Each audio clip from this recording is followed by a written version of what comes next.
আসসালামু আলাইকুম এভরিওয়ান। আজকে আমি দেখাবো শাপলা দিয়ে কুচো চিংড়ি। এখানে আমি শাপলাগুলোকে ভালো মতো ছিলে ধুয়ে তারপর এখানে আমি এরকম বড় বড় টুকরো করে কেটে নিয়েছি। তারপর এখানে আমি একটা কড়াইতে খুবই অল্প পরিমাণে তেল দিয়ে এখানে আমি চিংড়ি মাছগুলোকে ভেজে নেব। চিংড়ি মাছগুলোকে সামান্য হলুদ আর একটু লবণ দিয়ে ভেজে নিচ্ছি। ভাজা হয়ে এলে এই পর্যায়ে আমি এখানে অ্যাড করব পেঁয়াজ কুচি আর কাঁচামরিচের ফালি। এগুলো যখন একটু ভাজা হয়ে আসবে তখন আমি এর মধ্যে অ্যাড করব রসুনের পেস্ট। এখানে আমি আদার পেস্ট ইউজ করব না বা কোনো জিরাও ইউজ করব না।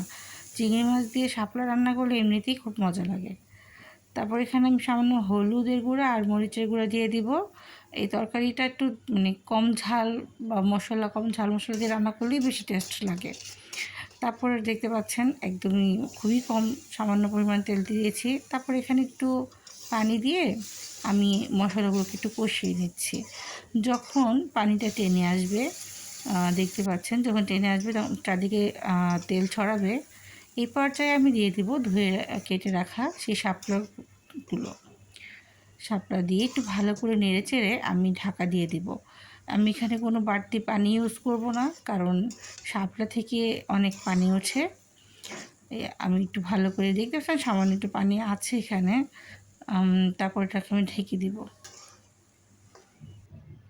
কিছুক্ষণ পর ঢাকনাটা তুলে দেখেন কতটা পানি বের হয়েছে। আমি এটাকে নেড়ে দিব। এখানে যে পানিটা বের হয়েছে আমি এই পানিটাতেই শাপলাটাকে একটু কষিয়ে নিব। এখানে একটু আমি কিছুক্ষণ পর ঢাকনাটা দিয়ে দিয়ে এটাকে কষাচ্ছিলাম যেন শাপলাটাও সিদ্ধ হয়ে আসে। কষানো হয়ে গেলে যখন পানিটা একটু টেনে আসবে এই পর্যায়ে আমি এখানে পানি অ্যাড করে দিব। পানিও খুব কম দিব, কারণ শাপলার তরকারিতে বেশি ঝোল ভালো লাগে না। সামান্য পরিমাণ পানি দিয়ে আবার ঢাকা দিয়ে দিব। তারপর কিছুক্ষণ অপেক্ষা করব। ঢাকনাটা যখন কিছুক্ষণ পর ঢাকনাটা তোলার পর যখন এটাতে একটা বলক চলে আসবে, এখানে আমি সামান্য হাফ টিস্পুনের মতো ধনিয়া গুঁড়ো দিয়েছি। দিয়ে কিছুক্ষণ নেড়ে তারপর নামিয়ে ফেলেছি। এই যে আমার ফাইনাল লুক।